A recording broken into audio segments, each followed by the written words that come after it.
CM Siddaramaiah city ರೌಂಡ್ಸ್ನ ವೇಳೆ ಒಂದಷ್ಟು ಅವಾಂತರಗಳು ಆಗಿರೋ ವಿಚಾರ ಸೋಷಿಯಲ್ ಮೀಡಿಯಾದಲ್ಲಿ ವೈರಲ್ ಆಗ್ತಾ ಇದೆ. ಸಿಎಂಗೆ ಸಮಸ್ಯೆಯ ಚಿತ್ರಣ ತೋರಿಸಲು ಕಾದಿದ್ದ ಪಣತ್ತೂರು ನಿವಾಸಿಗಳನ್ನ ಪೊಲೀಸರು ಸ್ಕೂಲ್ ಅರೆಸ್ಟ್ ಮಾಡಿದ್ರು ಅನ್ನೋ ಆರೋಪ ಕೇಳಿಬಂದಿದೆ. ಸಿಎಂ ಸಮಾಧಾನವಾಗಿ ಕೇಳಲು ಸಿದ್ಧವಾಗಿದ್ರು, ಅಧಿಕಾರಿಗಳು ತಡೆದಿದ್ದು ಬಲವಂತವಾಗಿ ಸ್ಕೂಲ್ನಲ್ಲಿ ಕೂಡಿ ಹಾಕಿದ್ರು ಅಂತ ಪಣತ್ತೂರು ನಿವಾಸಿಗಳು ಆಕ್ರೋಶ ವ್ಯಕ್ತಪಡಿಸಿದ್ದಾರೆ.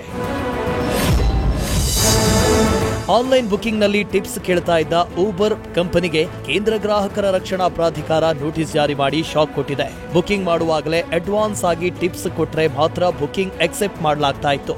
10 ರೂಪಾಯಿಯಿಂದ 60 ರೂಪಾಯಿವರೆಗೂ ಟಿಪ್ಸ್ ಕೇಳಿ ಕಂಪನಿಗಳು ಹಗಲು ದರೋಡೆ ಮಾಡ್ತಾ ಇದ್ವು. ಈ ಬಗ್ಗೆ ನ್ಯೂಸ್ ಫಸ್ಟ್ನಲ್ಲೂ ಸತತ ವರದಿ ಮಾಡಲಾಗಿತ್ತು. ಕೇಂದ್ರ ಸಚಿವ ಪ್ರಹ್ಲಾದ್ ಜೋಶಿ ನೋಟಿಸ್ ನೀಡಿ ಕ್ರಮ ಕೈಗೊಳ್ಳುವಂತೆ ಸೂಚಿಸಿದ್ದ ಹಿನ್ನೆಲೆ ಈಗ ನೋಟಿಸ್ ಜಾರಿ ಮಾಡಲಾಗಿದೆ. ಗನ್ ಹಿಡಿದು ಪಬ್ಗೆ ನುಗ್ಗಿ ಕಳ್ಳತನ ಮಾಡಿದ ಪ್ರಕರಣಕ್ಕೆ ಸಂಬಂಧಪಟ್ಟಂತೆ ಸುಬ್ರಹ್ಮಣ್ಯನಗರ ಪೊಲೀಸರು ಕೊನೆಗೂ ಆರೋಪಿಯನ್ನ ಬಂಧಿಸಿದ್ದಾರೆ. ಒಡಿಶಾ ಮೂಲದ ಆರೋಪಿ ದಿಲೀಪ್ ಕುಮಾರ್ ಎಂಬಾತ ತಂಗಿ ಮದುವೆಗೆ ಹಣ ಹೊಂದಿಸುವುದಕ್ಕೆ ಕಳ್ಳತನ ಮಾಡಿರುವುದಾಗಿ ಒಪ್ಪಿಕೊಂಡಿದ್ದಾನೆ. ಸದ್ಯ ಬಂಧಿತ ಆರೋಪಿ ಬಳಿ ಗನ್ ಪತ್ತೆಯಾಗಿಲ್ಲ. ಹೀಗಾಗಿ ಪೊಲೀಸರು ಆರೋಪಿ ವಿಚಾರಣೆ ಮುಂದುವರೆಸಿದ್ದಾರೆ. ಕಳ್ಳತನ ಮಾಡುವುದನ್ನೇ ಫುಲ್ ಟೈಮ್ ಮಾಡಿಕೊಂಡಿದ್ದ ಐನಾತಿ ಕಳ್ಳನೊಬ್ಬ ಕಲ್ಯಾಣ ಮಂಟಪದಲ್ಲಿ ಕೈ ಚಳಕ ತೋರಿಸಿ ಲಾಕ್ ಆಗಿದ್ದಾನೆ. ಮದುವೆ ಮನೆಯಲ್ಲಿ ಲಕ್ಷಾಂತರ ಮೌಲ್ಯದ ಚಿನ್ನಾಭರಣ ಕದ್ದು ಎಸ್ಕೇಪ್ ಆಗುವಾಗ ತಗಲಾಕೊಂಡಿದ್ದಾನೆ. ಈ ಚಿನ್ನವನ್ನ ಮಾರಾಟ ಮಾಡಿ ಗೋವಾಗೆ ಟ್ರಿಪ್ ಹೋಗೋ ಪ್ಲಾನ್ ಮಾಡಿದ್ದ.